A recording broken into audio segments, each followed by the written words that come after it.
My name's Wayne Barker. I'm co-chair of the Traditional Owner Negotiating Committee, part of the Jabba Jabba group.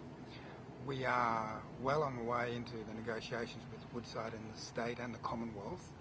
I just thought I'd like to bring you up to date where we are currently.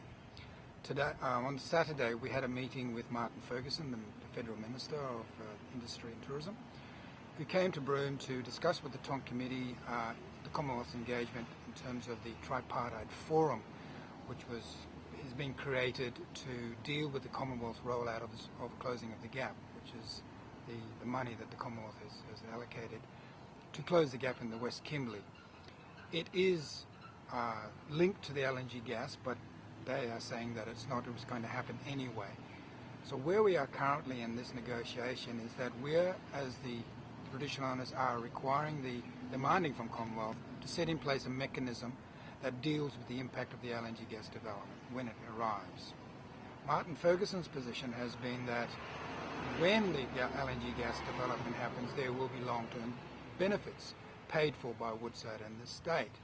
And his position is that because the Commonwealth pays the state through their COAG agreement, that the relationships for the Commonwealth's relationship in dealing with the impacts is clearly and transparent. We disagree with that. Requiring from the federal government is a direct and clear mechanism that is resourced to meet the outcomes, which is the impacts that the LNG gas will have on the Dampier Peninsula and the West Kimberley. We know there is a COAG agreement, we know that there is a closing of the gap process, but what we don't have clearly identified is this mechanism that shows all the detail in the way in which the Commonwealth will deal directly with the traditional owner groups. If you were to look at the Pilbara as an example of the way in which LNG gas development has occurred in the past, it sends a lot of warning signals to the traditional owner groups now. We've seen the way in which government has dropped their responsibility, has not faced their responsibility in both social, economic, and in terms of the welfare of the people.